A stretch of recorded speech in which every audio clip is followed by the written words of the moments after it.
Kumusta po mga master at welcome po ulit sa YT channel natin, Carluto TV. And today's vlog, pag-uusapan po natin kung ano ang CDE at DEP.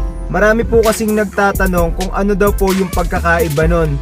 May mga nalilito po kasi dahil po parehas po itong requirement ng LTO pag po magre-renew tayo ng ating mga driver's license.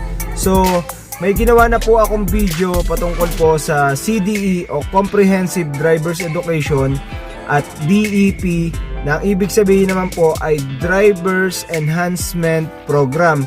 So sa video po na to mga master, pag-uusapan po natin yan kung ano po ba yung differences nila at kung para saan po ito ginagamit. Kaya kung interesado ka po sa video na to, tapusin mo to, sigurado ako na marami kang matututunan dito. At kung di ka pa nakakapag-subscribe sa channel ko, pakiclick mo naman yung subscribe button at notification bell para every time na mag-upload ako ng mga tutorial videos na galing sa LTO is updated ka.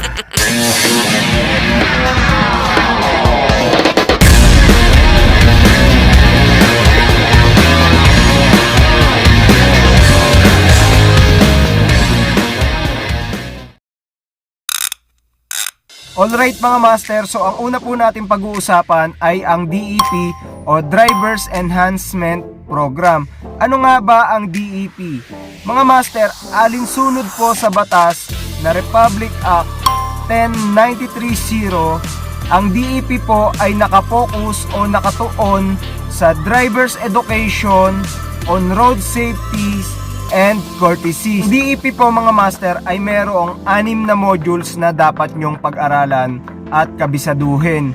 Pero take note lang po, paalala lang po mga master, wala pong magaganap dito na examination o anumang test. Dahil ang goal po ng DEP o Driver's Enhancement Program ay maipaunawa sa mga motorista o ma-refresh po sila para po sa mga bagong batas, sa mga traffic rules and regulations na ipinatutupad po ng Land Transportation Office po ngayon sa lahat po ng kakalsadahan o mga daan sa buong Pilipinas. Bilang din po dito mga master yung tamang pagmamaneho at tamang disiplina po pag nasa kakalsadahan po tayo. Sa madaling salita mga master, isa po itong seminar. So wala pong exam dito, makikinig lamang po kayo sa mga sasabihin at ituturo sa inyo ng instructor. Saan naman ako pwedeng makakuha ng DEP o Driver's Enhancement Program? Mga master, madali lang po yan. Pwede nyo po yung kunin sa kahit saan pong LTO accredited driving schools. So sila po yung pinahintulutan ng LTO para po mag-issue ng DEP. Meron po mga master na mga driving schools na malapit po sa mga pasilidad ng Land Transportation Office. Meron din naman po sa mga kabayanan. So mag-research po muna kayo bago po kayo pumunta sa isang driving schools. Alamin nyo po muna kung accredited ba sila ng Land Transportation Office.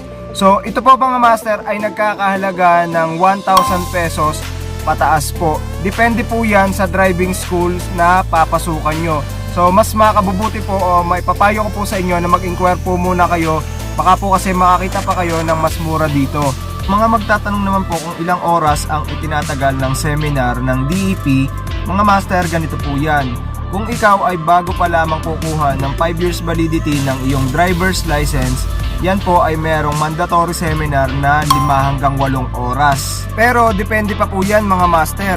Titignan po muna kung meron po kayong mga nakuha na demerit points. Ano ba yung demerit points?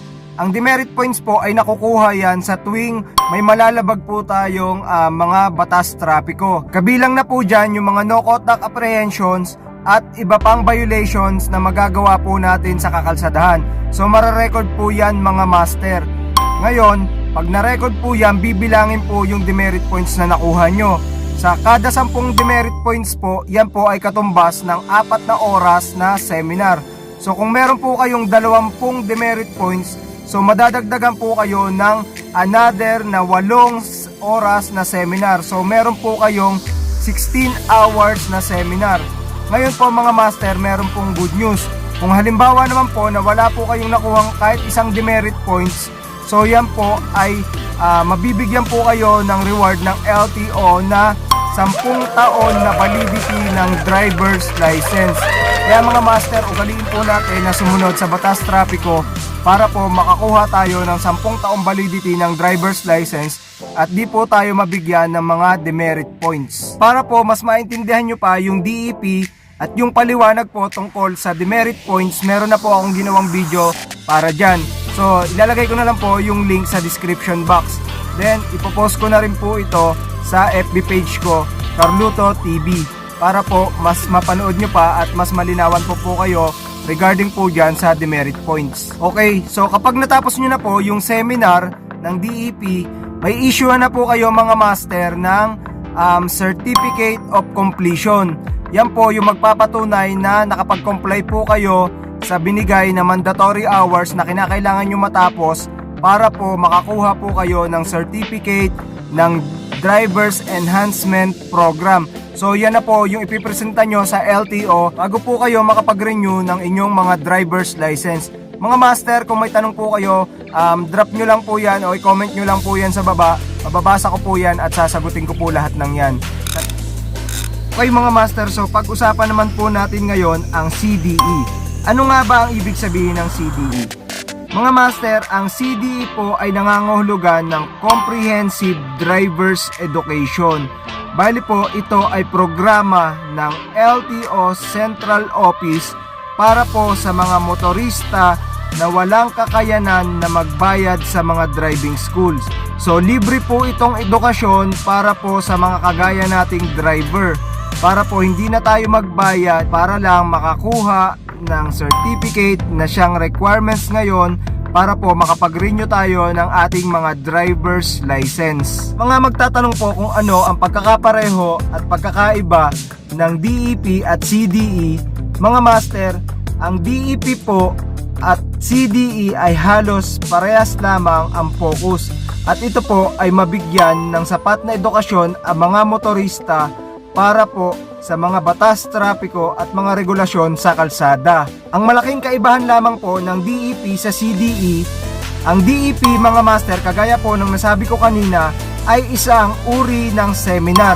So a-attend ka lang po dito, mapa face to face man yan o online. Ang CDE naman po o Comprehensive Driver's Education ay merong examination. So yun po yung pagkakaiba nila. Ang DBE po ay walang exam.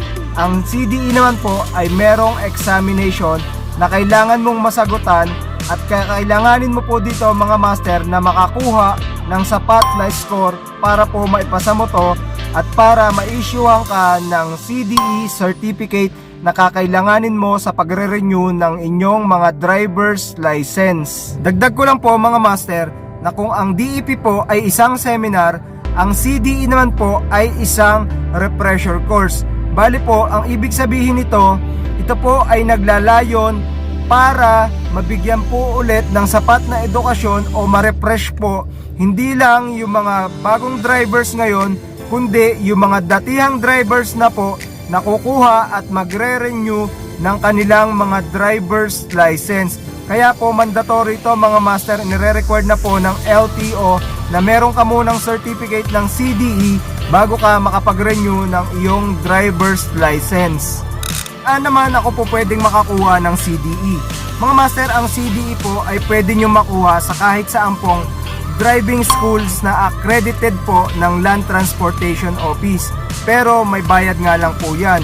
Kung gusto nyo po ng libre, pwede nyo po itong kunin sa opisina mismo ng Land Transportation Office. So magpapaschedule lang po kayo dyan. At lalong mas libre po ito mga master kung sa LTMS portal nyo po ito kukunin.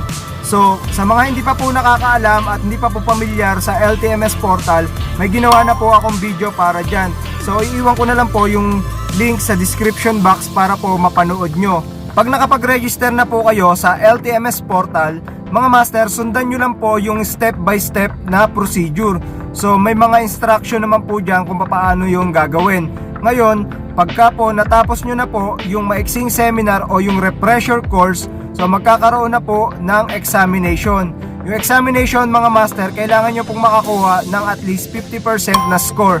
Pag po naipasa nyo yon, so may issue na po kayo ng CDE certificate. Pag po meron na kayong CDE certificate, ipiprint nyo lang po yan. At yan na po yung ipipresenta nyo na bilang requirements sa pagkuha o pagre-renew ng inyong mga driver's license. Yan po yung pagkakaiba ng DEP at CDE. Mga master, sana po marami kayong natutunan sa video na to. At sana rin po nagustuhan nyo to. Huwag po rin sana natin kalimutan na i-share para at least marami pa po tayong matulungan ng mga kababayan natin. Mga master, kung may mga katanungan pa po kayo, pwede nyo po yan i-comment sa baba at sasagutin ko po yan. Muli po, maraming salamat sa pagsuporta sa channel ko. Hanggang dito na lang po muna mga masters. Magkita po ulit tayo sa susunod kong videos. Ingat po tayo lagi and God bless.